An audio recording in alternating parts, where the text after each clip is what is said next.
स्वागत है आपका मेरा एक के चैनल पर। 10th क्लास आज हम धनुष भंग का जो इम्पोर्टेंट पैराग्राफ है वह कराएंगे और जितने भी इम्पोर्टेंट रहेंगे पैराग्राफ हम वही कराएंगे। तो सबसे पहले हमने इससे पहले आपको मंत्र परम लघु जासु कराया था, 7 पद्यांश कराया था। अब मन है मन मनाओ अकुलानी, यहाँ पर इस पद्यांश में जो कि आपको ये टिक लगा ही हुआ है, आप देख सकते हैं ये लगा हुआ है। इसमें सीता जी की मनोस्थिति का वर्णन है।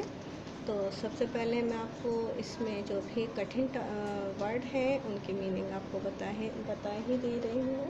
मनहई का अर्थ होता है मन ही मन, अकुलानी का अर्थ होता है व्याकुल होना, हितों का अर्थ है कल्याण और मनाव का अर्थ होता है मना रहे हैं। तो समझ में आ ही गया। अकुलानी का अर्थ क्या बताया था मैंने आपको? अकुलानी का अर्थ होता है व्याकुल होना और हित का अर्थ होता है हेतु का अर्थ क्या है? ये है हेतु। हेतु का अर्थ क्या है? कल्याण। और मनाव का अर्थ होता है मना रहे हैं। और हरहव का अर्थ होता है हर लीजिए। हरहव का अर्थ क्या है? हर लीजिए। तो यहाँ पर सीता जी, तुलसीदास जी ने सीता जी की उस मन की व्याकुलता का वर्णन किया है जब वे श्री राम को देखती हैं। तो तुलसीदास जी कहते हैं जब सीता जी श्री राम को देखती हैं तो मन ही मन, अकुलानी का अर्थ यानी व्याकुल हो रही है, मन ही मन बेचैन हो जाती हैं।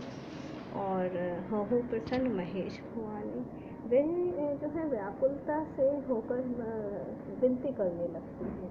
किसे विनती कर रही है? हे महेश भवानी से विनती करने लगती हैं। वे मन ही मन व्याकुल हो जाती हैं और महेश भवानी से विनती करने लगती हैं। करहु सफल आपने सेवकाई, वे कहती हैं कि आप मुझ पर प्रसन्न हो जाइए। आज तक मैंने आपकी करहु सफल, आज तक मैंने जितने भी सफल आपकी सेवा की है, जितने भी मैंने आपकी भक्ति की है, करे हेतु हरहु जाप करो आई।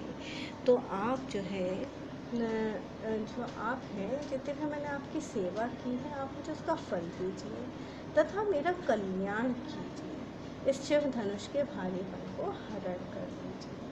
वे क्या कह रही हैं सीता जी? हे महेश भवानी, आप मुझ पर प्रसन्न होइए। आज तक मैंने जो भी आपकी सेवा की है उसका फल मुझे दीजिए तथा मेरा कल्याण कीजिए। इस शिव धनुष के भारीपन को हरण कर दीजिए यानी कम कर दीजिए। वे किससे कह रही हैं? वे गणेश गोसाई से कह रही हैं, वे महेश भवानी से कह रही हैं। गणनायक वरदायक देवा, आजो लगे किन्हौ तो सेवा। यहाँ पर वरदायक का अर्थ होता है वरदान देने वाले और गणनायक का अर्थ होता है गुणों के नायक। तो सीता जी क्या कह रही हैं? हे गणनायक। किसे कह रही हैं? भगवान को। हे गणनायक, वरदान देने वाले देव, आज ही के दिन के लिए मैंने आपकी सेवा की थी। क्या कह रही हैं? आजो लगे किन्हौ तेव सेवा, तो मैंने आज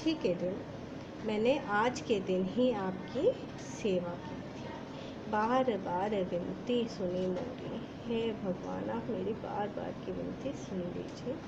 करहु जाप गुरुता अति थोरी, हे भगवान आप मेरी बार बार की विनती जो है वह सुन लीजिए। हे गणेश, इस धनुष के भारीपन को कम कर दीजिए। हे देवतागण, हे गणेश, इस शिव धनुष के भारीपन को कम कर दीजिए। जैसे श्री राम जो है शिव धनुष को उठा लें। तो यहाँ पर जो है सीता जी की सहायता की जो है सीता जी जो है श्री राम की सहायता करने की भगवान से विनती कर रहे हैं। तो बच्चों ये अच्छे से समझ में आ ही गया होगा इसकी व्याख्या। अब इसका जो सबसे पहले प्रसंग क्या है? तो प्रसंग जो है वह है इस पद्यांश में सीता जी के व्याकुल हृदय का, जो कि श्री राम के लिए है व्याकुल हृदय है, उसका वर्णन किया गया है। और सीता जी जो हैं श्री राम की सहायता के लिए देवताओं से विनती कर रहे हैं। तो ये अच्छे से समझ में आ ही गया होगा। संदर्भ मैंने पहले ही पद्यांश में बताया था, इसलिए आप उसे देख लीजिएगा। और काव्य का सौंदर्य बच्चों से लिखना ज़रूरी रहता है, ये आपका जो है 2 नंबर का रहता है व्याख्या में। तो काव्य का सौंदर्य अवधि भाषा है, शैली प्रबंध है, गुण माधुर्य है, रस भक्ति है। भक्ति रस इसलिए है क्योंकि सीता जी यहाँ पर देवताओं से विनती कर रही हैं, यानी भक्ति कर रही हैं, इसलिए यहाँ पर भक्ति रस है। यहाँ छंद जो है वो चौपाई है और शब्द शक्ति अभिधा और लक्षणा है। अलंकार अनुप्रास अलंकार है। अब आप देख ही लीजिए कि कहाँ कहाँ अनुप्रास अलंकार है।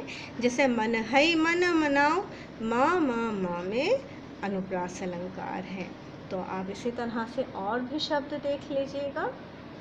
और बच्चों, मेरी अगर वीडियो अच्छे से समझ में आई हो तो आप मेरी वीडियो को लाइक कीजिए, सब्सक्राइब कीजिए। धन्यवाद।